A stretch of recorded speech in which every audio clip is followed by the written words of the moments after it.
Bonjour à toutes et à tous, bienvenue sur cette vidéo de psychoastrologie. Nous sommes dans une série de vidéos consacrées aux caractéristiques et aux talents des signes astrologiques. Donc nous allons voir ce qu'il en est pour le cancer.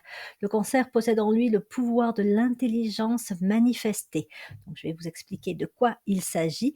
Et comme à chaque fois dans cette série de vidéos, je reprends un petit peu les caractéristiques générales du signe traité, les défis à surmonter, c'est-à-dire un petit peu les blocages ou les aspects d'expression inférieurs et le chemin d'évolution pour en arriver à ces grandes capacités. Donc posons quelque peu les caractéristiques du cancer. Donc c'est le premier des signes d'eau et donc à chaque fois que je parle des signes d'eau, j'évoque le fait que ce sont des signes qui sont en relation avec le plan astral, le plan émotionnel. Donc tout ce qui a trait aux émotions, aux désirs, aux affects, à l'imaginaire, mais également donc aux peurs. Donc le cancer fait partie de ces signes qui a une très grande connexion naturelle au plan astral et qui peut donc avoir une très grande sensibilité émotionnelle. C'est le signe des personnes qui non seulement ressentent les émotions avec une très grande acuité, voire une très grande intensité, mais qui en plus peuvent fusionner avec les émotions qui ne leur appartiennent pas, c'est-à-dire les émotions d'autres personnes, les émotions qui se trouvent dans un lieu, une ambiance, hein. Ils rentrent dans une salle, par exemple, et ils captent comme ça naturellement, ils ont rien à faire, ça se fait spontanément, l'ambiance de la pièce. Donc ce sont des signes, hein, les signes d'eau et donc particulièrement le cancer, qui peuvent être facilement soit affectés, soit renforcés par l'ambiance émotionnelle dans laquelle ils se trouvent. Donc si par exemple ils grandissent dans une famille aimante, protectrice, bienveillante, ben forcément leur état émotionnel va être beaucoup plus positif, porteur, que s'ils grandissent dans un milieu conflictuel où il y a des difficultés particulières. Donc, ils ont la capacité naturelle à capter et à s'imprégner des émotions.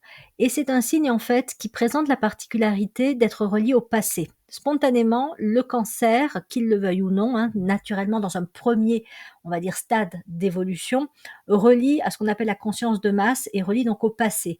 C'est en lien avec le fait que le cancer est gouverné par la Lune. Et la Lune représente la mère des formes, le passé. Donc, autrement dit, un cancer va porter en lui une certaine forme d'héritage. Il va hériter de, comme je disais, l'ambiance familiale, mais également des valeurs, des croyances, des traditions, des coutumes, de l'éducation qui donc lui est transmis. En fait, c'est un petit peu le grand héritier de toute la lignée, de toutes les lignées familiales. Il porte ça en lui, qu'il en ait conscience ou pas, ce qui peut nécessiter à certains moments un besoin de faire du tri. Parce que dans nos héritages familiaux, et particulièrement pour le cancer, il n'y a pas forcément que des bonnes et belles histoires. Il y a forcément des aspects riches, une sagesse, des connaissances qui sont transmises, et puis encore une fois, des émotions positives, de l'amour, etc. Mais il peut y avoir aussi des choses tout simplement un peu dépassées, voire carrément, si on va un peu loin, des traumas familiaux qui n'ont pas été réglés, des histoires un petit peu pas terribles, quoi, pour ne pas dire des fois même assez sombres.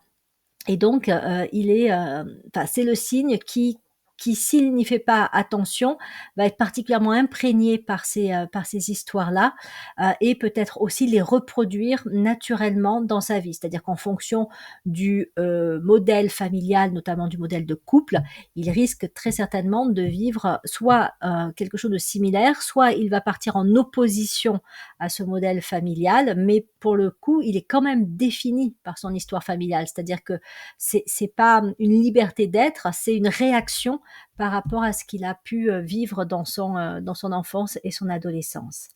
Donc voilà, il s'imprègne, il hérite du passé, mais il va avoir besoin bien souvent de se désencombrer et de faire du tri entre ce qu'il garde et ce qu'il ne garde pas. C'est assez facilement aussi un préservateur, un conservateur. En fait, le cancer, il fait un peu penser à tout ce qui est de l'ordre des musées, de tout ce qui est de la protection du patrimoine, etc., etc. C'est-à-dire, en fait, ou même de l'archéologie, par exemple, c'est le passé que l'on cherche à conserver, et on a toutes les raisons hein, de conserver la mémoire du passé, mais sans en être non plus encombré au point de ne pas pouvoir avancer. Voilà. Sinon, on tombe dans le conservatisme plus, on maintient des valeurs qui ne sont plus adaptées à une époque et à l'évolution tout simplement. on va dire, un petit peu logiques et naturelles des mentalités. Et donc, on prône des choses qui sont issues du passé et qui ne sont pas forcément voilà, adaptées au temps présent. Donc, c'est comme si par exemple, alors cas extrême, hein, on voulait, maintenir l'esclavagisme par exemple, hein. Ça a été effectivement, très, courant dans les sociétés, passées. Ça a été aboli, Dieu merci. Encore faut-il qu'effectivement on puisse, reconnaître l'évolution des consciences, des mentalités, la reconnaissance de ce qui est juste, de ce qui l'est pas pour pouvoir avancer. Donc le cancer a quelque part ce travail-là à faire en lui et comme je disais donc de faire du tri par rapport à ce qui est son histoire familiale et même ce qui est de manière générale l'histoire de l'humanité. Et en fait, il présente la capacité de relier le passé, le présent et l'avenir. Hein, voilà, en faisant ce travail de tri, il sait ce qui doit être conservé et peut-être même justement protégé, nourri, valorisé, comme quand on doit se souvenir par exemple des guerres et faire en sorte que on n'oublie pas ces choses-là pour éviter aussi de les reproduire quand on garde trace des œuvres d'art du passé, et même des certaines traditions ou coutumes, que ça peut être dans la fabrication des objets, oui, même dans l'art culinaire, donc tout ça, le conserver pour effectivement garder, trace de notre, histoire humaine, et de notre histoire culturelle à tous, mais encore une fois en sachant aussi l'adapter au monde présent, à notre modernité, actuelle. Donc relier le passé, le présent et l'avenir, et puis c'est une énergie de naissance parce que tous les signes d'eau font travailler le processus de mort-renaissance. Ça va avec cette idée de tri en fait, hein, mais c'est aussi très relié, et d'ailleurs la lune en est un petit peu le symbole, hein, de ces phases de la lune, très relié aussi à cette notion un petit peu de d'accouchement, hein. Le cancer est là aussi pour mettre en forme, pour amener à la naissance et la naissance, hein, chez un être humain mais aussi, chez, les mammifères, se fait à travers déjà ce qu'on appelle la perte des os. Donc c'est très symbolique du cancer, hein, qui est un signe d'eau. Quand l'enfant arrive à la naissance, ben, d'abord il y a cette poche d'eau qui se perce et donc après l'enfant peut sortir. Enfin bon, ça se fait pas comme ça évidemment. Vous, vous voyez bien le processus que représente l'accouchement et donc c'est aussi relié au cancer. C'est symbolique, mais c'est en même temps aussi très réel, c'est-à-dire que le rôle du cancer, et également de mettre en forme non seulement, on va dire, cette symbolique de la naissance d'un enfant et d'un être, hein, mais aussi des idées, hein. Je vais y venir par la suite, mais voilà, il peut aussi accoucher d'idées. Quoi d'autre? Donc il est relié aux thématiques d'origine, hein, l'origine, le passé, d'où on vient. Voilà, encore une fois, le cancer connecte au passé, à nos racines, hein, à la famille. Tout ce qui symbolise la famille est très relié au cancer, le foyer, le couple, les enfants. La famille étendue, alors après elle peut être de plus en plus étendue, hein, selon le niveau de conscience, hein. Au départ, la famille, c'est vraiment, nos proches, puis ensuite, la famille que l'on construit, mais ça peut être aussi après on va y rajouter des personnes dans notre famille, hein. Ça peut être, des amis, proches, ça peut être même, à un certain niveau, hein, des collègues de travail avec lesquels on a un lien, fort, puis après ça peut s'étendre encore plus globalement, hein. C'est notre nation, le pays d'où on vient, la culture dans laquelle on a grandi, bon, voilà, pour aller jusqu'à l'humanité dans son ensemble, qui peut être donc notre famille humaine. Donc famille, foyer, habitation, hein, la maison, c'est très relié au cancer et d'ailleurs les personnes du signe du cancer ont bien souvent un lien fort avec leur lieu d'habitation. Et beaucoup, alors pas tous évidemment, mais tous ceux les personnes qui ont le signe du cancer, que ce soit, parce elles ont le soleil en cancer ou qu'elles ont un ascendant en cancer ou des planètes fortes, hein, comme ça peut être Mars, Jupiter, Mercure, Vénus, en cancer, peuvent, travailler dans un domaine qui est relié à l'habitat. Voilà, que ce soit de la construction, de la rénovation, de la préservation, et cetera. Je prenais aussi l'exemple de l'archéologie. On va chercher les traces les traces du passé et donc comment l'humanité a pu vivre par le passé, et cetera. Donc tout ce qui est tradition, hein, coutume, y compris le chamanisme. D'ailleurs, le chamanisme est vraiment très relié, au cancer. Il y a la notion d'instinct aussi, hein, la nature un peu instinctive qui est, directement reliée au cancer. Et puis ce signe d'eau, comme je disais, est un signe qui est connecté, naturellement au plan des émotions et au plan astral, ce qui en fait un des signes les plus potentiellement médiumniques du zodiaque. Alors tous les cancers ne sont pas forcément prédisposés à être des médiums. Là encore, hein, comme je le dis à chaque fois dans mes vidéos, il faut regarder l'ensemble de la configuration du thème de naissance. Des personnes qui auraient pas mal de planètes en signe de terre auraient ce côté médiumnique peut-être soit coupé, soit moins fort, moins présent, parce que la terre ancre, elle fait elle solidifie, elle renforce et elle évite effectivement de trop partir peut-être, d'être trop absorbée par ce plan astral.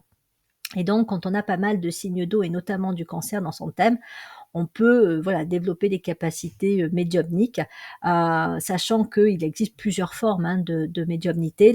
Le premier niveau, c'est la médiumnité astrale, où donc on est en contact avec les émotions, on est en contact avec les mémoires aussi, hein, la mémoire d'un lieu, la mémoire d'un objet.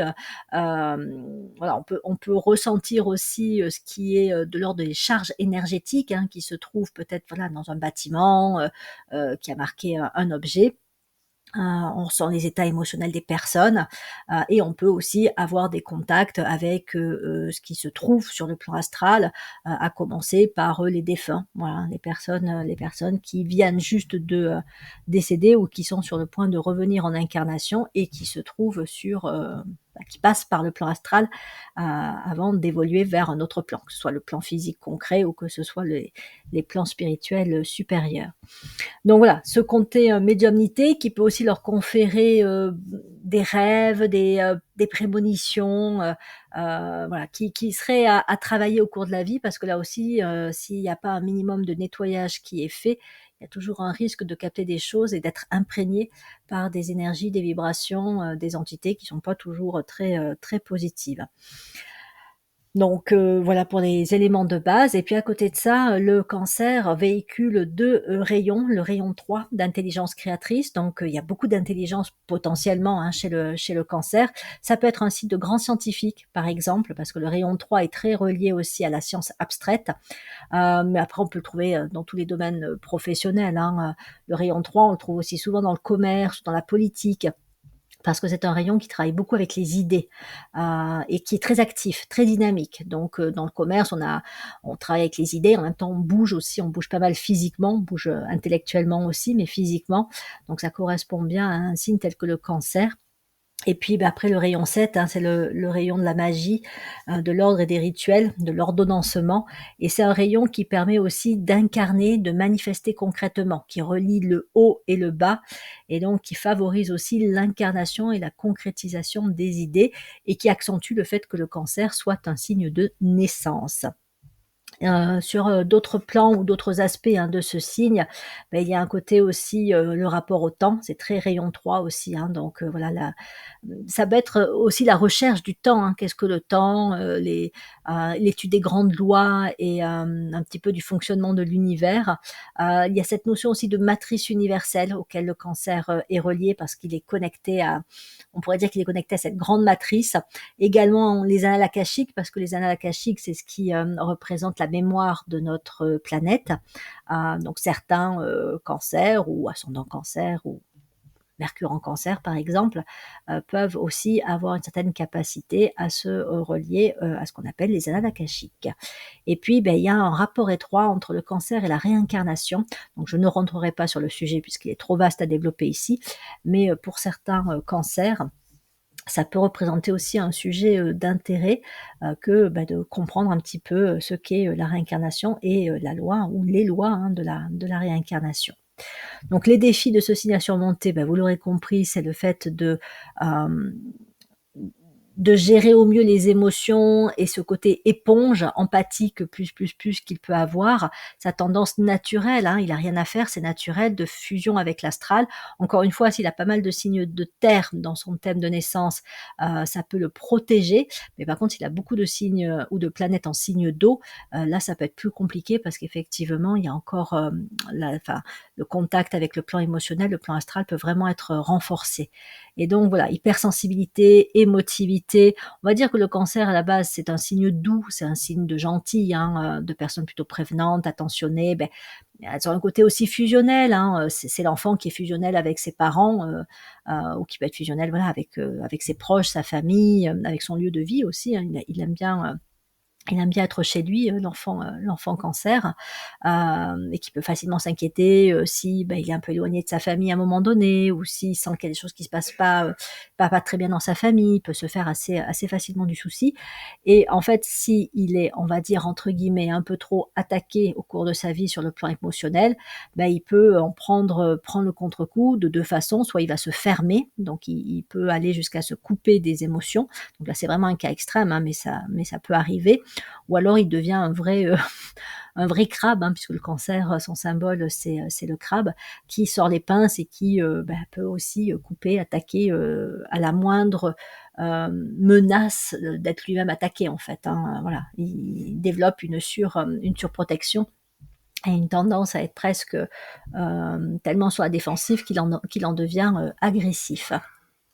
Comme le plan astral comprend aussi tout le monde de l'imagination, le cancer peut avoir, pas mal d'imagination. Alors ça peut être une vraie force parce que, certains cancers peuvent utiliser cette imagination d'un côté, ben, dans des aspects, créatifs, artistiques, que ce soit, par, la peinture, l'écriture ou toute autre forme, hein, d'expression, artistique. Mais ça peut être aussi parfois un peu un danger ou un piège parce que, ben, par exemple, ça peut donner une tendance trop forte à rêvasser, être un peu à côté de ses pompes, à être, voilà, dans sa tête et puis à imaginer des choses, à rêver, à s'abstraire là aussi, hein, du monde physique, concret. Et puis, bah, l'imagination plus des émotions négatives peut donner aussi la tendance à dramatiser, à se faire du souci, à être assez, anxieux. On dit que quand on est trop tourné vers le passé, on risque de développer des tendances à devenir dépressif et si on est trop tourné vers l'avenir, on risque de développer des tendances à devenir anxieux.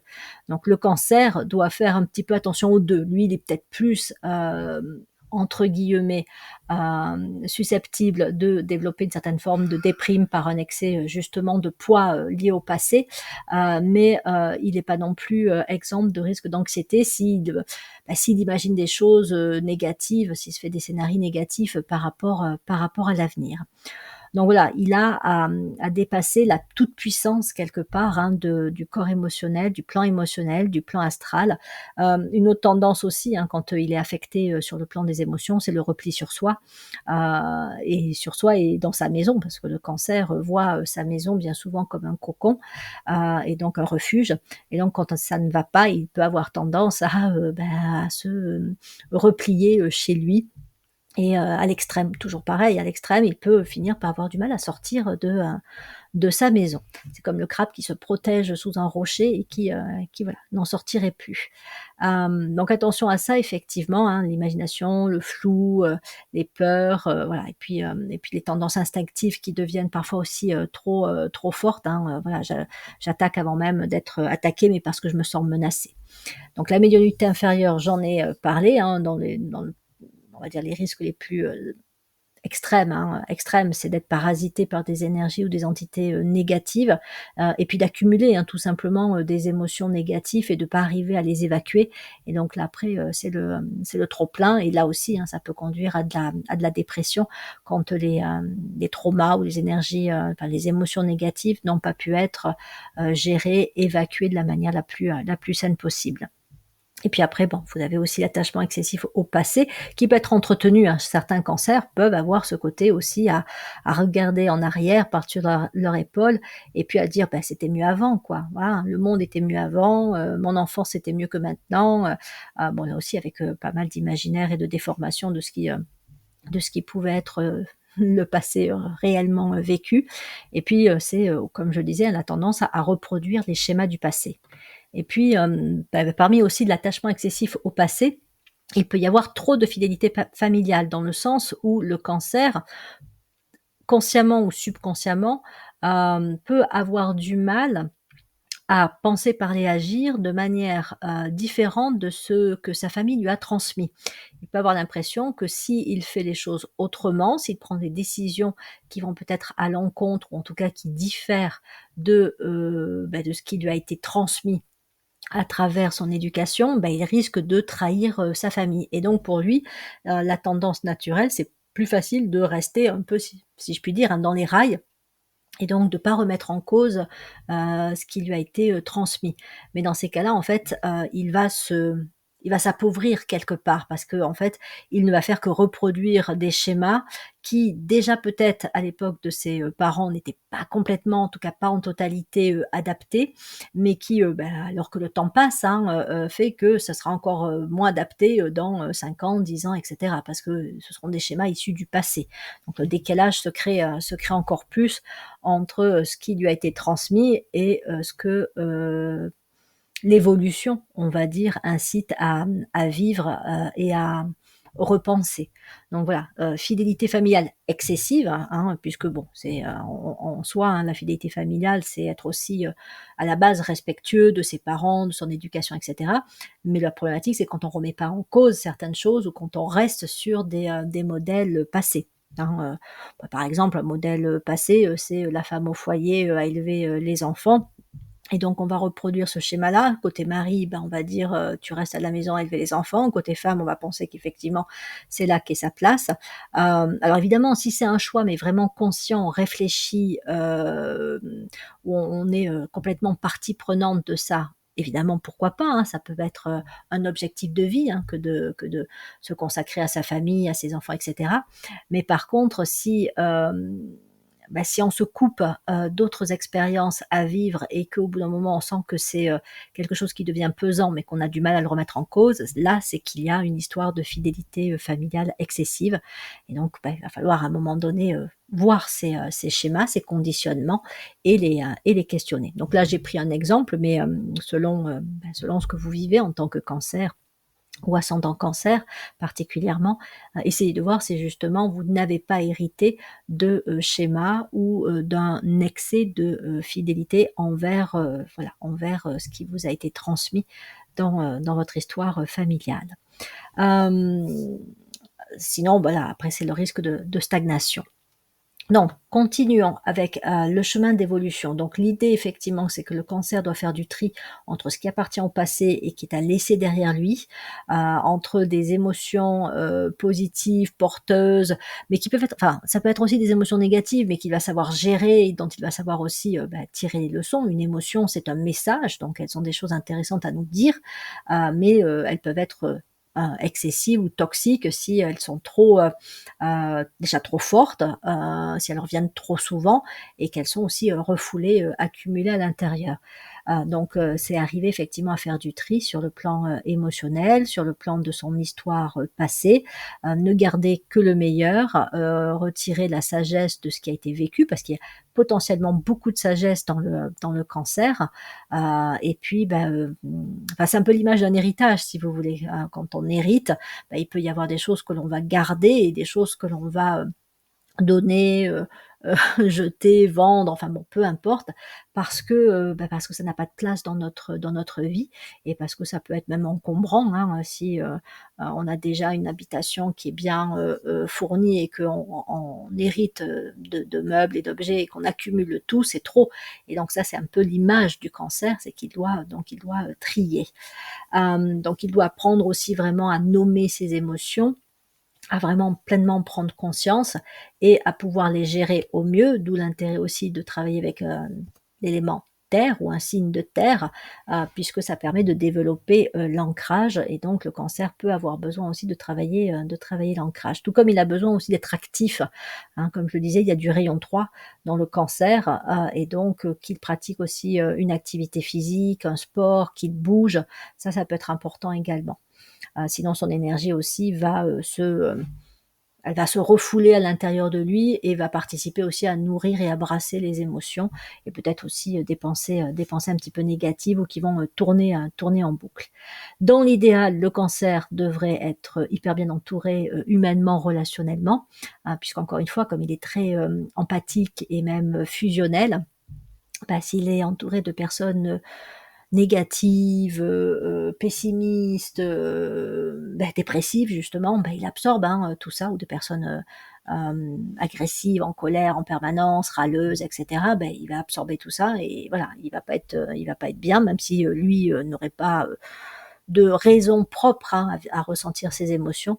Donc, il doit aussi apprendre à mettre un petit peu de la distance avec, certaines personnes ou certaines émotions ressenties, quitte à couper, hein, parfois, hein, par rapport des tendances qui peuvent être négatives chez des personnes qu'il côtoie.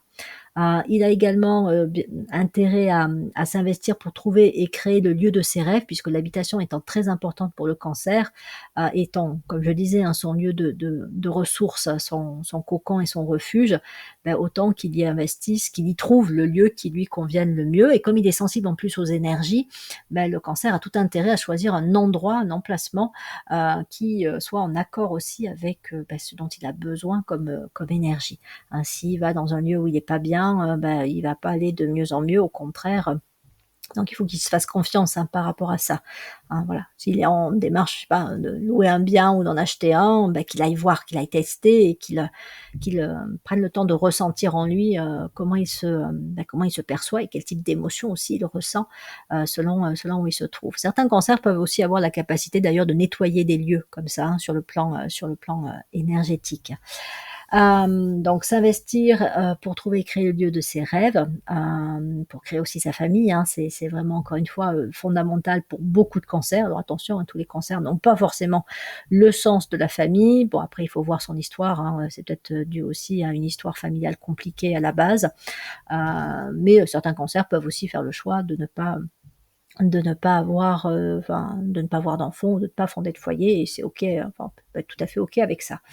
Donc d'avoir des idées créées intellectuellement. Alors créer intellectuellement, c'est-à-dire vraiment avoir des idées que l'on va, concrétiser, faire de la recherche aussi, hein. Je parlais du côté scientifique. Il y a beaucoup de cancers qui sont dans le domaine de la science, parce qu'ils ont une pensée qui peut être très élevée, abstraite, ou de la recherche, ou même technique, technologique, hein. Mais voilà, le cancer peut avoir vraiment ce côté très intellectuel, mais il peut aussi aimer, être plus, dans la pensée artistique, créative au sens, encore une fois, artistique, voire manuel. Et dans ces cas-là, effectivement, il va se servir des idées qui lui viennent avec son imagination, créer. Alors ça peut être, comme je disais, hein, raconter des histoires, écrire des livres, ça peut être écrire des chansons, des poèmes, ça peut être créer aussi des objets, ou manifester sa créativité dans n'importe quelle forme d'art ou d'activité artistique. Et même un scientifique pourrait avoir à côté de ça une activité de loisir qui soit artistique. Et l'inverse est vrai aussi, un artiste pourrait avoir aussi un esprit de recherche un peu scientifique. Il a la capacité en plus, hein, à aller au bout de ses idées. Ça, c'est le rayon 7, hein, qui lui apporte ça, parce que le rayon 3 peut beaucoup brasser les idées, mais pas forcément, il peut rester sur des hautes sphères, mais pas forcément les manifester, les concrétiser. Donc c'est le rayon 3 qui apporte l'intelligence, et c'est le rayon 7 qui apporte la capacité à la manifester, c'est-à-dire à aller jusqu'au bout d'une idée, d'un projet, d'une inspiration, d'une créativité artistique pour, voilà, créer quelque chose, mettre en forme, amener à la naissance. Donc ça fait partie des belles qualités et des grands pouvoirs du cancer. Mais y compris sur le plan de l'habitation, hein, un cancer qui peut imaginer son lieu de vie tel qu'il voudrait vraiment qu'il soit, possède en lui le potentiel de le créer. C'est-à-dire qu'en fait, il met en route, sans forcément s'en rendre compte, des énergies qui vont attirer vers lui la possibilité de créer son lieu de vie tel qu'il imagine. Alors évidemment, il ne faut pas partir non plus sur des choses complètement utopiste et trop grandiose, mais il a en attendant cette capacité à mettre en forme et donc à créer, donc à utiliser son intelligence, hein. On parle bien d'intelligence, on parle pas de rêve, voilà, encore une fois, vraiment, on va partir trop loin pour manifester concrètement ce qu'il aura pensé, ce qu'il aura imaginé, mais qui reste encore une fois faisable, quoi, réaliste. Donc oui, il a besoin aussi bien souvent, hein, d'être actif physiquement, ne serait-ce que d'aller marcher régulièrement, parce que le rayon 3, c'est une énergie tellement puissante que s'il n'y a pas le mouvement, comme je le disais, s'il n'y a pas le mouvement extérieur qui aide à canaliser, bah, ça peut être au niveau des idées, de la pensée, que ça peut vraiment trop brasser, hein. Le mouvement, c'est la roue dans la tête qui tourne, qui tourne, qui tourne. Donc il vaut mieux canaliser ça par de l'activité aussi physique, plus de l'ancrage pour aider justement à bien être dans le ici, maintenant, l'aspect réaliste, pragmatique des choses. Donc son chemin d'évolution le mène non seulement vers cette capacité à créer et à manifester ses idées, ses projets, ce qu'il aura imaginé, hein. C'est vraiment, l'imagination créatrice, hein, avec le cancer. Donc il peut comme ça capter des idées, il peut même travailler, hein, comme je le disais, dans le sens scientifique du terme, avec, les causes, les grandes lois fondamentales, les grands principes, et il va, les mettre en forme, les amener à la naissance, hein. On va par exemple, capter, on va dire, une idée pour en faire une théorie et puis de cette théorie-là, on va en faire un modèle, une procédure et cetera jusqu'à ce que ça se concrétise, vraiment de la façon la plus, formelle, qu'il soit. Donc il a la capacité à utiliser l'imagination créatrice, je l'ai déjà dit. Donc il a la capacité à créer une famille, et à la créer donc, la plus équilibrée, heureuse, épanouie possible. Mais encore une fois, ça veut dire que pour en arriver là, il faut qu'il ait travaillé sur son histoire familiale, enfin plus ou moins, enfin ça dépend du besoin, hein, mais voilà, s'il a une histoire un petit peu compliquée à la base, tant qu'il a pas, coupé, et réglé des choses par rapport à son passé, non, il n'arrivera pas à créer une famille complètement heureuse et épanouie. Il traînera ses bagages avec lui. Mais par contre, s'il y travaille, lui, particulièrement, a la possibilité d'amener à la naissance une histoire, familiale différente, renouvelée par rapport à ce qu'il aura, vécu. Et puis si évidemment, hein, il vient d'une famille déjà à la base heureuse, bah, ça lui fait une bonne base pour construire sa propre famille. Donc il a la capacité, donc dans le présent, à relier le passé et l'avenir, ou ce qui gagnerait à devenir, et donc ça peut en faire un vrai innovateur. Un exemple, hein, l'habitation, où en fait on peut s'appuyer sur des, pratiques du passé, mais les, moderniser, ou en tout cas tenir compte des moyens modernes et puis aussi des besoins, hein, modernes, pour, en faire quelque chose qui soit non seulement adapté à notre époque, mais qui soit peut-être aussi, comme dans l'ancien temps, hein, plus respectueux de l'environnement, plus adapté aussi à la région où on se trouve, en s'appuyant sur les ressources du lieu, et cetera, et cetera. Donc c'est la capacité à s'appuyer sur les savoirs anciens, sur les pratiques anciennes, à les, encore une fois, moderniser, pour, vraiment, voilà, amener aussi des innovations à partir de là. Donc il y a pas de coupure, en fait, grâce au cancer, entre le passé et l'avenir, parce que s'il y avait coupure, en fait, il y aurait difficulté de vraiment concrétiser et matérialiser. Quand on est trop en avant sur son temps, c'est compliqué d'amener vraiment jusqu'au bout, une idée. En général, on n'est pas, soit c'est pas accepté, soit, c'est trop tôt, en fait, hein, il y a plein d'idées qui échouent parce qu'elles arrivent trop tôt, hein, bon, il y a on pourrait parler de Nikola Tesla, par exemple, hein, c'est un exemple parmi d'autres, mais effectivement, quand on est, un peu trop en avance sur son temps, on risque d'être incompris, ou de pas non plus trouver toujours les moyens et les ressources d'amener son idée à se concrétiser. Mais le cancer présente la capacité, lui, de bien connecter ces 3 aspects du temps, hein, qui sont donc le passé, le présent et l'avenir, à travers donc, des innovations. Et puis il présente aussi la capacité de se relier à la famille humaine, hein, j'en parlais tout à l'heure, hein, la notion de famille peut être de plus en plus étendue selon le niveau de conscience. Donc c'est aussi, dans le cas, de la situation professionnelle, certains cancers travaillent aussi naturellement dans un domaine qui est relié aux familles, hein, par exemple, l'éducateur, l'assistante sociale, et cetera, où on va travailler avec ou pour, des personnes ou des familles, mais aussi on peut avoir, voilà, des innovations qui vont impacter, la vie de la famille, on va, voilà, faire une loi qui va être une loi qui va toucher, les familles, et cetera, et cetera. Après, il présente aussi la capacité très particulière à travailler avec l'eau, hein, puisque c'est un signe d'eau, mais le cancer, fait partie des signes qui peut se connecter à l'eau d'une façon très, j'allais dire un peu magique, hein, il y a du rayon 7, donc dès qu'on est, sur du rayon 7, on touche à la magie. Donc tout ce qui est mémoire de l'eau, information de l'eau, rituel avec l'eau, nettoyage cellulaire aussi, puisque bon, les cellules sont essentiellement composées d'eau. Donc voilà, tout ce travail avec l'eau peut être entrepris avec le cancer. Donc voilà, si, ça vous parle, creusez un petit peu la question de l'eau et de tout ce qu'on peut faire avec l'eau, hein. Ça peut être, enfin voilà, il y a des domaines auxquels je ne pense même pas, mais, des possibilités de travailler avec l'eau, aussi bien sur un plan symbolique, spirituel, que très concrètement, hein, travailler aussi à épurer les eaux, à dépolluer, l'eau, ça fait partie des capacités que peut posséder, le cancer. Et puis, comme je le disais, hein, la capacité à comprendre la réincarnation et à œuvrer en tenant compte de cette grande loi. Donc vous avez aussi dans les thérapeutes, qui sont, porteurs de l'énergie cancer, pas forcément le soleil, hein, ça peut être, je disais l'ascendant ou d'autres planètes marquantes. Vous pouvez avoir des personnes qui vont, vous accompagner sur un travail de guérison, karmique, de, déblocage de nœuds comme ça, voilà, qui sont issus, plus du passé. Ils présentent cette capacité à se connecter aussi au passé, qui est le passé encore plus lointain ou plus abstrait, on va dire, que le passé, directement, lié à la famille, de naissance. Voilà ce que j'avais envie de vous proposer sur cette vidéo consacrée au pouvoir du, Cancer, donc un magnifique signe d'eau, tout en sensibilité, en susceptibilité. Ah oui, j'aurais pu rajouter aussi que dans, les pouvoirs qu'il peut développer, il y a évidemment le passé de la médiumnité astrale aux formes de médiumnité supérieure, donc la clairvoyance, la clairaudience, la capacité effectivement à percevoir sur le plan, spirituel, bah, que ce soit des idées, des qualités, le plan de l'âme et cetera, donc et à les faire descendre aussi, à les mettre en forme. Il peut vraiment développer aussi ces grandes capacités-là. C'est Neptune, hein, la planète qui, gouverne l'âme de ce signe, qui sert un petit peu d'antenne et qui peut lui permettre comme ça, ben, soit d'être avec la lune un peu faussée, de capter des choses du passé ou de l'astral, soit de s'élever sur des plans supérieurs et de rentrer vraiment sur des aspects plus de clairaudience et de clairvoyance supérieure.